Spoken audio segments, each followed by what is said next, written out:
Welcome back to one of my morning meditations. This is what I was thinking. Sometimes I engage in a topic with myself and think, how would that be appropriate to talk about? And then it usually go into a few branches of conversation, and it falls into one category, let's just say. So the category that I was thinking was deception, like a pattern or a concept of the mind. That's one of them. So I was thinking of deception.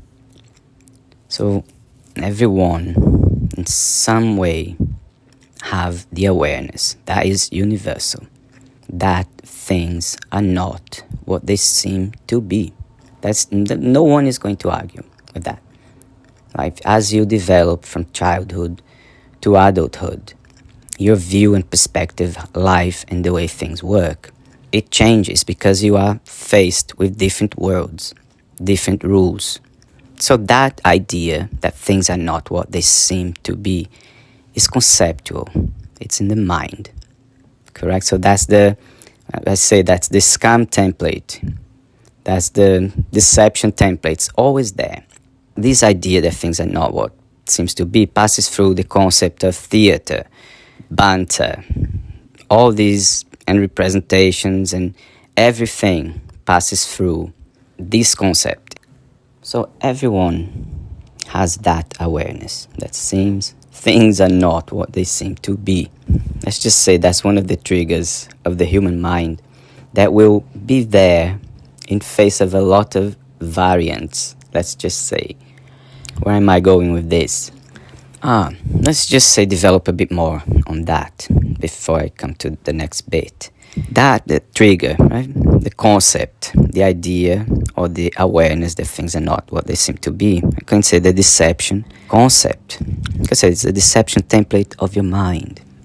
It will apply to several things throughout your life according to your own set, where you come from. People who study psychology must have an explanation, much better explanation to this, right? To how people behave, the choice they make in regard to what they believe is true or is just a deception.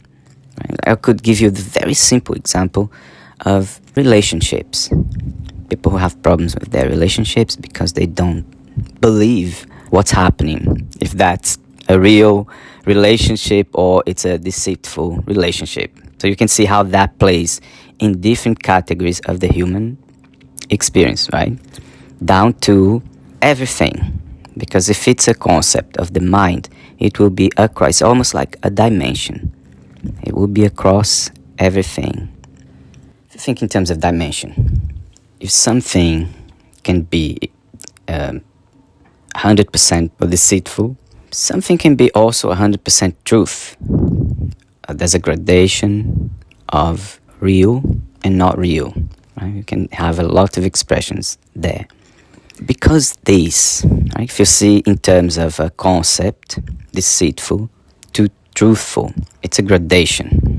And if it's across every aspect of the human existence, it will be also there in the construct of everything. And I think, like the human existence is also threading through this line of believing or forcing oneself to believe into what's true, but also being careful because remember the sense of deceit. That sense is always there. The sense that things are not what they seem to be. That sense there that everyone has, no one can deny, everyone knows it exists. But what to believe, right? You have to either force yourself to believe, and that's part of how things work. There's nothing wrong with that.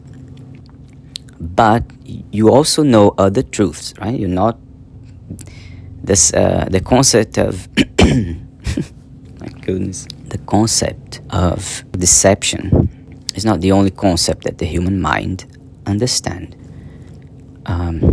But people live their lives on that thread, trying to see what's good. Usually people look for what's good, correct? They live their truth. Usually these truth, beauty, all these concepts seem to work together, opposite to what's bad, what could be negative. So a sense of truth goes through this. But because of that sense of things are not what they seem to be, it differs from person to person according to their life experiences. They may live crossing that boundary. Perspectives can shift all the time. The summary would be this: like the people live their lives and everything, think in terms of individual now. Right? They guide their whole life. That's according to what they believe that is true. But because everyone has that sense of things are not what they seem to be, it's embedded there. Where you exercise it or not, it exists.